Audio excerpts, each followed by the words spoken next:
The broadcast is now starting. All attendees are in listen-only mode.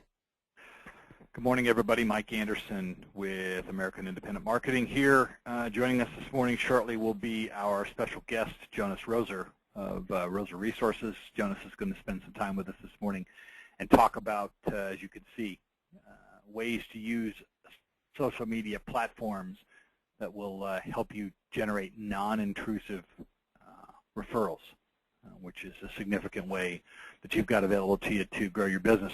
We're going to wait just a minute more here. There's always some late runners with these things, and we want to give everybody a chance to, so we don't have to do any circling back. So if you'll just sit tight for a minute, folks, we will be ready to go.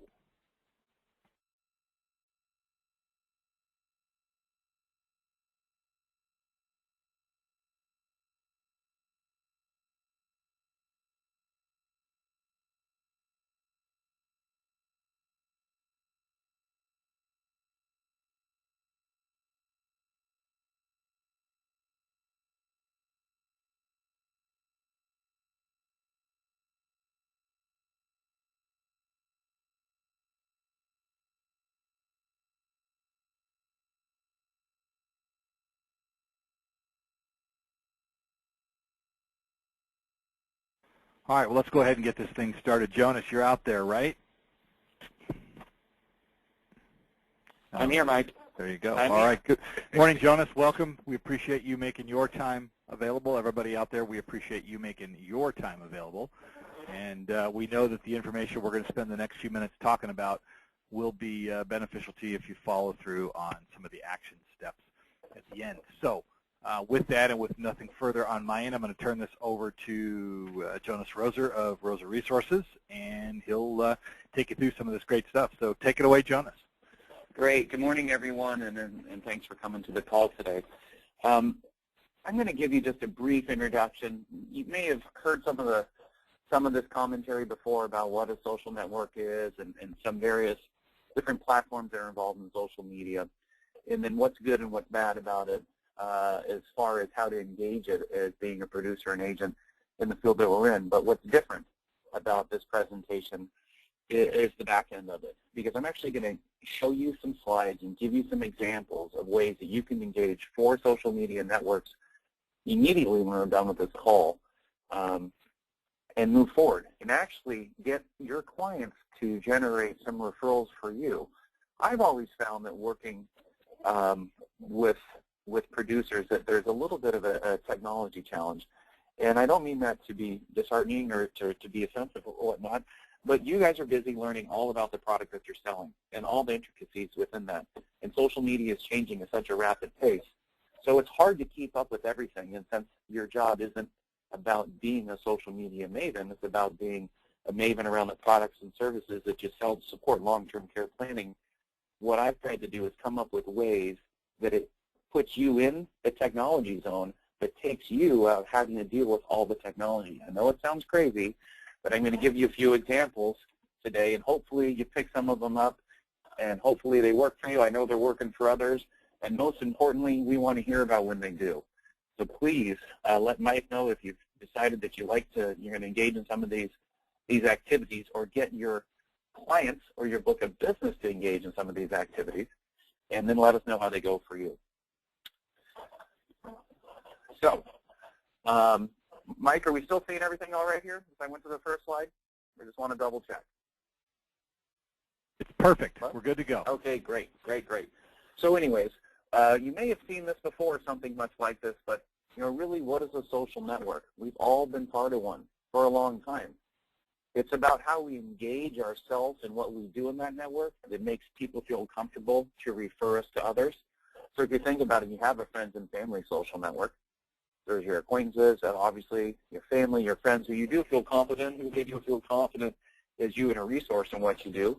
Then you also have your business. And in that you got your clients, your colleagues, possibly vendors, and even competitors. And then think about your civic organizations, places that you've probably given a seminar, or you've gone to see someone else, or you've been there just for another event, Rotary Club, Chamber of Congress, maybe even a library. And then once again, so you have, last but far from least, another big social media area is your faith-based community. maybe a Bible study, the church you go to, or something along these lines. But these are spheres of influence. These are your social networks. It's just the technology is not there pushing the social network. So you've been involved in one for as long as you can probably remember, to some form or format. You just haven't been using technology to push yourself, your brand, what you sell in it. So I believe, and taking Google out of, taking YouTube out of this scenario here, because YouTube does take a little bit of, not more time to post and get it to work for you, but you have to have video of yourself there, and that does take another element of technology. So what I've done is I've picked the 4 that I feel are most relevant right now.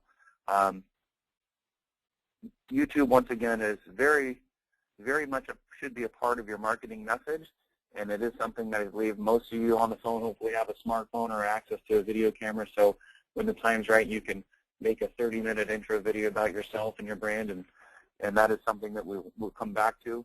Mike, we can make a note about on how to leverage YouTube, but these are the 4. And I'm going to start with LinkedIn. I'm going to go into Facebook, Twitter, and Pinterest. And Pinterest is probably a new one for many of the folks on the line here, but it's one of the fastest growing social networks.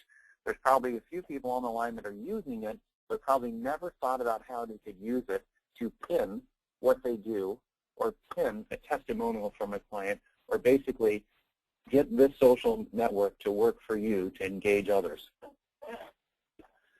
So, you know, the messaging landscape has changed forever. You know, your customers are now really controlling the important messaging, if you think about it. They're able to communicate to so many people. And you've heard Aaron talk about this before, what happened on the Carnival Cruise Line. You've on previous webinars, you've seen yourself, you've read about an unhappy customer and how they've tweeted or blogged or done something regarding around the experience they've had with a company, or someone from that company has changed that brand's image forever in a blink of an eye. So it's much more inbound instead of outbound. And relationship focus, you know, it's changed here. You're focusing now on the relationship you're building, or your people are building with you, versus the product, because they're putting their trust in you. And if you also think about another element, people you don't know and people that don't know you, you're willing to trust a stranger over a company's message because you know there's nothing in it for them. So it's almost like the same way they're willing, you know, when you get a referral from someone, that lead is so much stronger because, once again, someone trusted to refer you and your business and nature of what you do to someone else. And so when you're out there reading reviews, whether it be for a restaurant, I mean, if you think about that, that's probably one of the most basic kind of social media referrals out there long before social media networks were pushing them. You read a review in a magazine. How many stars? You know, you'd hear a review for a movie. Same type of thing, and you trust that. You trust it more than a mega message that was created by a Madison Avenue, Fifth Avenue marketing team, because you feel that you're much like that person. You got a lot of things that are aligned, and you're going to spend your money and your time where they've found value. Hold on, I'm not getting my, there we go. So what is social media, and what is it to a salesperson? This is definitely probably 3 bullets that you've heard before, but they're very important ones, so I brought them up. So it's really a conversation. You're constantly communicating. You want to strengthen the ways you develop your relationships, bringing good content. You've heard Aaron and I talk on these calls before, if you've been on here, that you don't want to sit here and just blast out all the time about your brand and how great you are and all the deals that you can bring and how much you know about products. Sometimes you want to just have good conversation, heartwarming conversation that may be about your industry, but it doesn't necessarily have to be about you. And those are offer up value through your conversation that's going to continue to bubble up your brand, show that you're an expert in what you do, to find that you're a specialist. And so you're always top of mind. And that's what a good conversation does. It's a place, you know, to define the value you bring to your community, a way you stay, once again, in people's minds, build that brain trust, and let them know that you have bench strength in what you bring as a specialist in the products that you serve. You know, if we start changing now, these are the things, I've been working with producers for 10 years now, and I feel that I've kind of learned a lot. And these are some of the challenges that I've found when working with producers when you're talking about the referral process. You're done at the kitchen table, hypothetically, or even if it's the conference room table, and you're just a little nervous to ask for one more thing. You just got done with the half, you just got the check, and the last thing you're going to do is ask for a referral. You want to get out of there. Maybe you've had just no success at it in the past, and so you just don't believe it's something that you can make part of your sales process. Possibly, number 3, you're asking too much. Or number 4, maybe there's a lack of technology when you're coming back in this era of social media to ask for information along these lines. So what I think is the most important thing that we can do is to, really take out of that situation and put the person that you're dealing with doing the work for you. So here's a perfect example. Now I'm going to kind of jump into the nuts and bolts of things. Facebook. So many of you, I'm assuming, have Facebook, and if you do, you're probably using it to look at your family, grandkids, brothers, sisters, relatives, things along those lines. And you've probably, just like you do with your cup of coffee or something else, it's become a part of your day. There's a certain time you go check out your Facebook. At least that's what statistics have told me. Some people do it at their lunch hour. Some do it right before they go to bed. Some do it in the morning with their cup of coffee. But what's great about it is if you're doing it, when you do that, but your clients are doing it too, which means there's a frequency in it.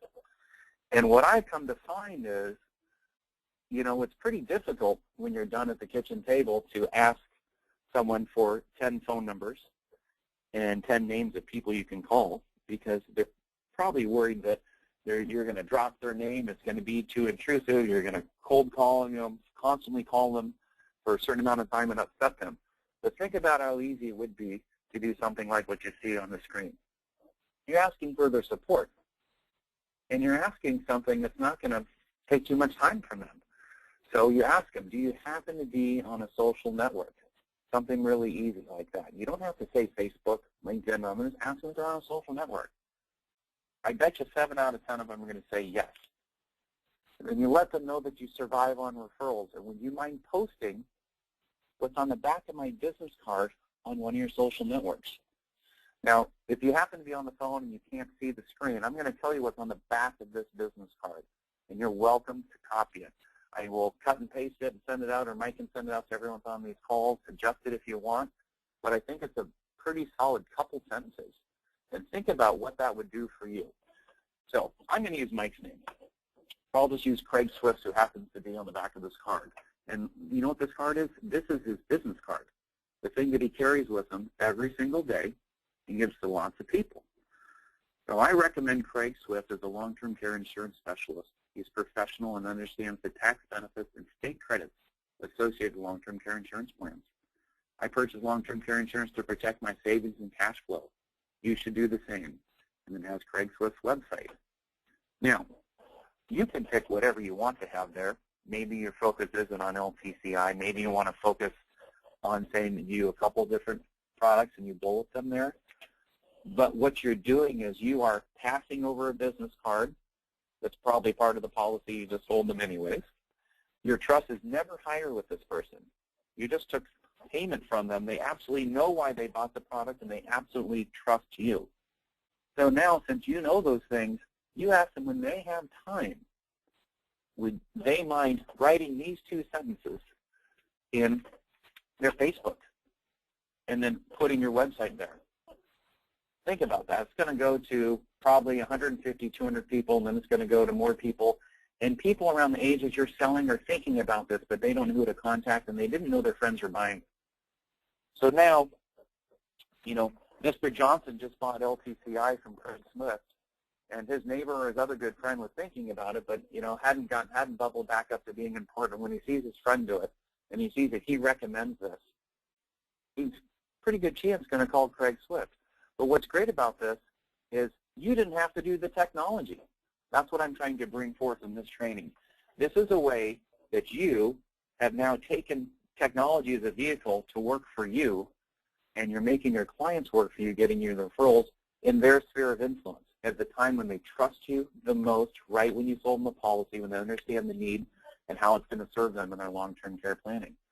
So to me, this is one of the most important things when trying to work. And as you see, this actually works on a bunch of different networks. I just happen to choose Facebook here because it's one of the fastest growing social networks. But once again, you can see here a couple quick sentences, you know, printed on the back of your business card, very inexpensive. You know, you print 500 business cards, I think it's $50 or something like that, pretty inexpensive way to now be able to hand something to someone so they don't mess it up. It's very easy for them to. You're giving them word for word what they need to write, and then they're going to post it. And you're all of a sudden now in the area of receiving more social media referrals, and it could be in a number of different networks. Pinterest. If we're in a room right now, I'd love to see, and I know we can do it with a number of hands here, but I don't want to slow down where we're going with our presentation by having people raise their hands right now. But Pinterest, and for lack of a better terminology, just think of a big cork board that's digital, and you're able to pin things there that you find valuable. But then other people are able to see them too. So originally, it became very valuable. You know, you had lots of people pinning pictures there, pinning recipes, things along those lines. But now what's happening is people have found an application for it, because where there's a big group of people, there's a big opportunity. And Pinterest has become a big group of people. And so the way for an insurance agent or someone selling products like you do to take hold of Pinterest in a way that's not too sales-oriented, but showcases, once again, your brand and puts you out there. And once again, another social media, one that's growing rapidly. I'd love for you to Google Pinterest stats when we're off the phone. And here's a couple ideas. You know, a couple great ways to get you in Pinterest and get you out there so people can see the value that you bring as a specialist. Think about this: favorable articles about the products you sell. So when you see a great article on LTCI, or one of the values of critical illness, or how an annuity can be part of a long-term care plan, things along those lines, you pin those there. So instead of pinning, you know, your website or things about you, you pin that there. Now it is, when you do have some news about yourself, or maybe your agency, maybe you did just land a worksite case, or you're written up for winning an award, or helping with a nonprofit in your area, walking in an Alzheimer walk, something like that, that's another great thing to pin there. You want to have some frequency, but my point is you're constantly pushing stuff there now in a sphere of influence where there's lots of people, and people are looking at this. And you got to understand that the person that you're selling every single week, obviously their friends and family of the same age, they do have the same need for the same product. And they're looking and they're dealing in the same social medias as their friends and family. So it's another way to get in front of someone without pounding and kicking down the door and politely showcasing that you're a professional. It's a great place to pin that you have a seminar at a local library. You're giving a webinar. Now you have a podcast. Or even if you see something coming up on TV, maybe on the radio, you want to let others know about it, you'll pin it there. So just think of it really as a digital corkboard, I think is the easiest way to put it. This is another great thing. You know, I heard that in the early 90s and late 80s, agents used to use Polaroids to take pictures of clients they had, and then they would put them in a book, and then underneath it they'd have that then client and write a testimonial about how they enjoyed working with that agent and the value they brought from the product that they sold them. Well, here's a great way to do that now, but instead of the Polaroid, you can just pin the testimonial there. So you can have clients physically write out a testimonial in their own handwriting. If they happen to be on Pinterest, snap a picture of it and create a board, and boom, now you have a testimonial board. Another great one, I know you're reading these as I'm talking them out loud, but I'm trying to plant some ideas of hopefully they're scaling in your heads, is create a resources page, or maybe you already have one. Maybe you're on the Connected Agent platform, you have a resources, some resources there. Pin it. Pin it on Pinterest on your page. Let people know about it. Pin it on other people's page. Because once again, it's a great resource. So whether it's, tax deductions, whether it's you found some other strategic partners and you part of your job for them is to help push their brand. So you're going to go out there and pin the elder law attorney that you're partnering with, the financial advisor, the CPA, maybe the P&C agent, something along those lines. But just remember, this is a fishing hole with lots of fish in it, and it's growing every single day. And so you don't not want to try fishing there. It's at least worth the try. And people are finding value in Pinterest. They're finding value in social media. So you need to find the value to position your time in there to figure out which ones work for you or which ones are creating a resource that helps grow your brand, because people are there in the tunes of millions and growing daily. So you can't really afford not to at least take a look at it. Changing gears now to LinkedIn. And I think, as we all know, and if you're, we've talked about it enough, that LinkedIn really equals the work site. If you think about it, what I find to be most valuable is the virtual resume. You guys are all probably thinking, well, what do I need a resume for? I have a job. I know what I do. I know what I sell. But at the same time, you can get great introductions that way, maybe for strategic partnerships, or vice versa, you can help someone else out. And when you help someone else out, they're willing to help you out more in the future. So think about that. You're able to help your contacts professionally. Someone's able to see your LinkedIn profile. It's important to keep it up. It doesn't take much time. The only time you change anything is when something new happens. So, spend a Sunday afternoon, a Saturday morning, maybe an evening, and half an hour and build out your profile. All that means is answer the questions that it asks you, and put in there things that really showcase who you are. You're a professional for long-term care insurance. Fill out, it is important to fill out where you went to school and some of the activities you do, because someone could find a bond in that. And that's their easy avenue into contacting you, and vice versa. When you're looking at other people out there, it's an easy way to create the conversation. So once again, I've heard of clients that are agents, the minute that they're, when they get home, when they're done with their sales that day, they go onto LinkedIn and they look up the person they sold that day, and then they see where they work. And then they make a pitch. They go in there and talk to the HR manager. Or they call them back a week later, or the first time they're letting them know what the status is on their application. And, letting them know that, hey, do you think that your employer would find value in a free outreach and education? Be happy to come in and talk at lunch to your people here about the need for planning for long-term care. And maybe it's about long-term care insurance or something. Or once again, maybe you're actually helping them. They're looking for someone because, you realize that they're owner of a company and they see that, and you're able to recommend someone to them or help them find a new customer because you know enough about their business or they know enough about you. Becoming part of that resource and part of that person's value proposition is going to go a long way. And so I found LinkedIn is not only great when you're looking for opportunity, it's also great if someone's looking for you to support an opportunity for them. So you want to have your profile done, and you want to use it. It's just a monster database. You're able to go in there and really look for opportunities, whether they be by business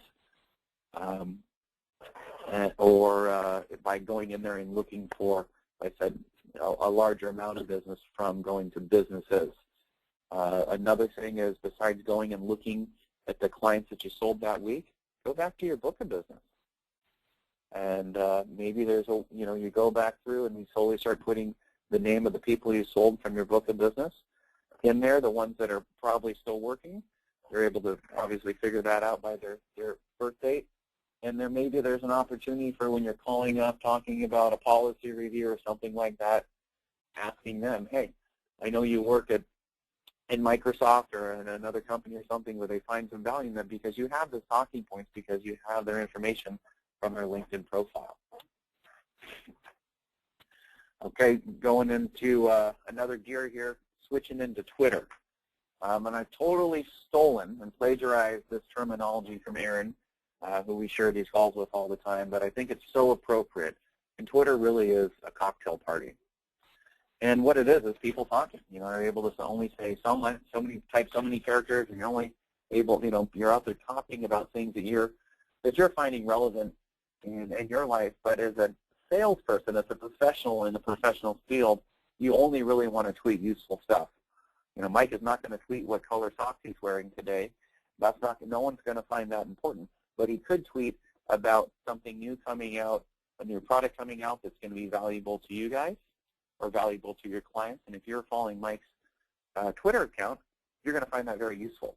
You might then be interactive with him and come back. You might then retweet it.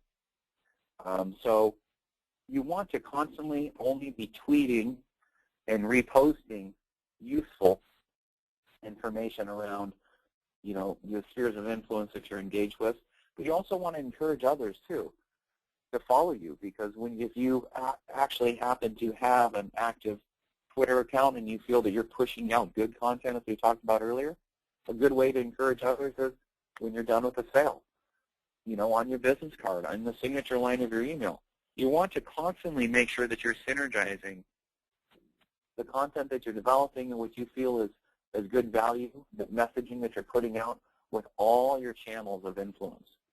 So business cards, print materials, email signature, all, you know, anything that you're doing, you want to have them follow me, like me, things along those lines. I mean, if you think about it, it's so funny that, you know, years ago you would have never had someone say to you, I'm going to Google you, or I'm going to Facebook you, or I'm going to find you on LinkedIn, or I'm going to look up you on Twitter, or I'm going to search you on YouTube. But those are common phrases now. They're common things that you do. And so if you want to be part of that demographic that is doing things on the computer to find resources to serve their needs, you need to be there. So a couple quick key takeaways from here is social media is a new way to market, and it's changing every day. So it's not too late to get in. Once you get in and you're mastering certain things, I'm sure some things will change with it, and that's okay. And what's great about that is it creates just a huge amount of opportunity. It's also a place to have clients recommend you and your services. Really remember that. So maybe, you know, the business card is a very simple way to get your new client, and that's a great way to engage your old client too. You can take the same message that I had written on that business card or one very like it, and ask your book of business to do the same thing. You know, I survive off referrals. If you happen to be in a social network, would you mind posting these two simple sentences there? You found value in the product I sold you for your long-term care plan and me as a specialist, and I'd really appreciate this. You know what? The worst thing that's going to happen is we're going to delete it. The best thing that happened for you is you've made one more step into getting involved in doing a social media activity. Well, it didn't cost you anything if you emailed it, right? There's no postage. There's no smiling and dying and not getting through to anyone. It got through. So the worst thing that happens is it gets deleted. Best thing that happens is they do it, and it creates another possible referral for you. So you want to keep your conversations up. You want to keep them out there, and you want to pick at least one thing and try and do it for a frequency of time. It's not, you might not have a home run or even get on first base with your first try. So give it a little bit of time, but it will work. And start with, I think, the phrasing on the business card. Invest possibly into some new business cards and just put that on the back. Or at least take the phrasing and try it to your book of business, or maybe in your follow-up email after you sold someone. Maybe that's even easier. You know, if you think about it, because they can cut and paste it right from the email and put it right into the social network. But I found that sometimes people come back to their purchase a few days later, and your card's going to be there with the app that you left them and the copy of it and everything. And it's just a great way to say, you know, how important it is to you and not make it too intrusive on them. and then, it could work for everyone. So here's your action plan. Create your profile on your social media platforms. I talked about 4 of them today. There's a good chance that you guys are on a couple of them, everyone on this call. Maybe pick one that you really want to focus in on. And, if you want to succeed at something, you need to learn more about it. So maybe other than just opening your profile account, maybe go spend some time reading about what's happening on Facebook or how quick Pinterest is growing. Read about the social boom out there and how you're going to sit and figure out how you want to brand yourself there. Maybe make some notes, or how you want to sell yourself in a way that's not selling. How you want to dominate this area, because it's all possible. But the more you know about the platform itself, the more you'll hear about and more features and benefits that are coming out with it. Each one of these platforms come out with a new feature and benefit all the time that gives you more access and more opportunity. And then also develop and fine-tune your strategy. Once again, going back to the 2 simple phrases. Maybe say, hey, this is my first part of the strategy. I'm going to use these phrases that are provided to me today, or I'm going to fine-tune mine. That's the first thing I'm going to do. Then I am going to possibly do the business card scenario, and I'm going to invest this much money and this much time. I know I'm going to have this many appointments over the next week or next month. Is how many times I can hand out my card. And then I'm also going to go back to my book of business. I'm also going to ask my strategic partners to do the same type of thing. Maybe you tweak the phrasing a little bit so it works for your strategic partner. They can let their book of business know that they're now partnered with one of the nation's leading long-term care specialists, and that it's appropriate, around age 55 to start looking at long-term care insurance or something along those lines, and they start doing that every time they have an annual review with their clients. And they're able to bring you in, so they can use it in another way. But most importantly, set goals. And it could be goals of not necessarily about selling policies, but goals within you getting more involved in social media, because nothing's going to change until you start changing what you're doing and get yourself more involved, or it's just going to stay the same. And being involved with a bunch of profiles, having a bunch of profiles on different platforms, but then not utilizing them or not letting anyone be able to find you on them isn't going to help you, and it definitely isn't going to help them. And Mike, I'm going to give the controls, I guess, back to you, or open it up for questions. Well, keep the controls for just a second. Okay. What we're going to do is go ahead and unmute everybody here shortly. But in the meantime, Jonas, take a minute and take a spin through the LEAD program that's available through 3 and 4 Association. That was one of the pieces we had here. Jonas is the president of the 3 and 4 Association, and he's very actively involved in this nonprofit. He can tell you a little bit about who they are and what they do, and the new LEAD program AIM agents have available as a result of our working relationship with 3 and 4. So I'm going to go ahead and unmute folks while you're doing that. Everybody, okay. you need to have used your audio PIN code over in the control panel for me to be able to unmute you. Go ahead, Jonas. Okay, and thank you for giving me an opportunity to talk about the 3 and 4. So the 3 and 4 is a nonprofit called the 3 and 4 Association, and it's been around for about 4 years. And its public service address is the 3 and 4 Need More campaign. Hopefully some of you have heard about it or seen us as we've done our national bus tours, live events in Times Square. It originally started out as it was going to be the Got Milk campaign for long-term care insurance, but it's now spanned to being about raising awareness for having a long-term care plan, so products and services around long-term care planning. So it covers a lot of educating the public on the products that you guys are selling. What Mike is talking about is we have as a nonprofit, we can't generate leads or sell leads, but what we did is we licensed our logo out to a lead vendor very much in the same way that Genworth had done with AARP.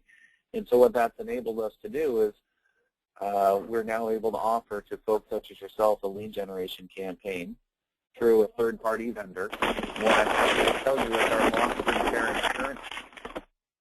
our long-term care insurance leads are pulling extremely high. So our national response rate right now for LTCI leads nationally is 1.3%.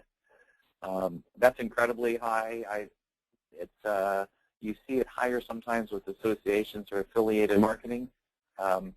But once again, those are small window pockets, and this is very, very high, especially for a creative that says an insurance agent will be calling you. Everything is very much by the book. If you would like to find out more information about the program, you can go to Target Leads. There's an icon right there. It says 3 and 4. Mike will also send out some information to you, send out the link to the people that attended the call today so we can make it very streamlined. I believe the pricing is roughly around $500 per 1,000 pieces in the mail.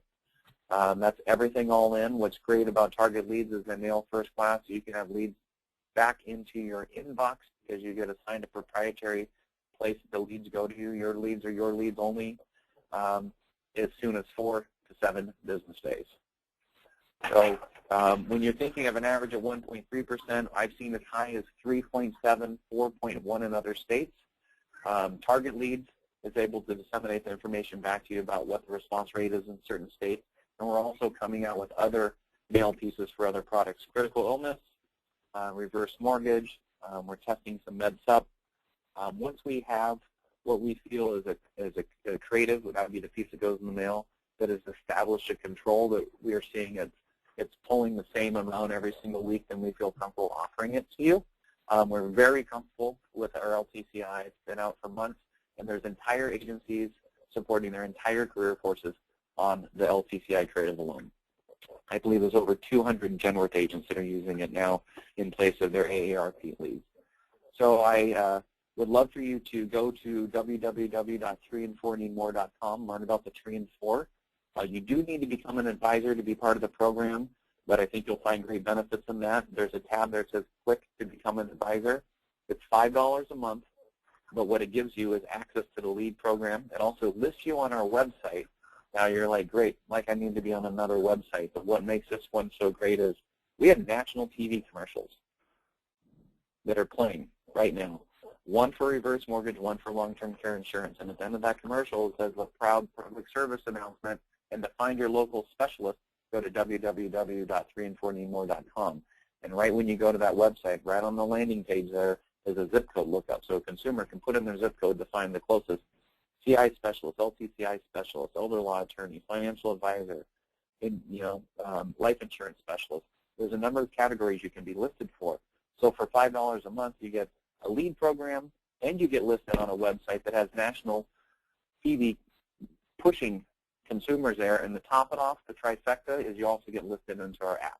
We have a mobile app for an iPad and an iPhone. You're listed there as well.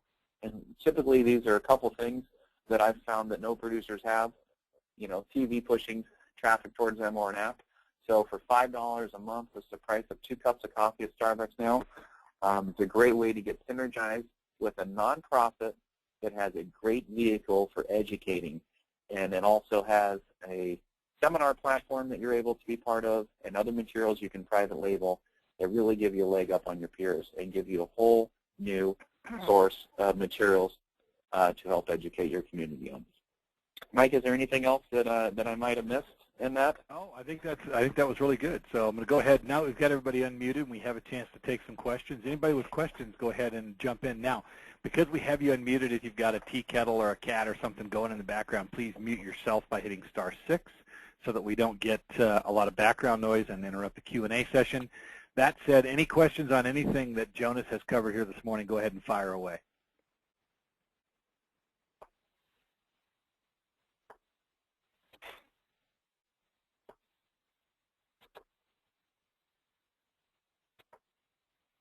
Well, we call that crickets, Jonas. I'm going to take that as a sign that you did a good job and you nailed everything. So I want to thank Jonas for making his time available for us here on a Tuesday morning. And again, thanks to all of you. If you would like a copy of the PowerPoint presentation, send me your email request at mike.anderson, that's A-N-D-E-R-S-O-N, at whyam.com. And I know we had some technical issues with sound. If you didn't get the sound and you want to hear the archived version of this, shoot me a note on that as well, and we'll get that over to you as well. So one more pass for questions.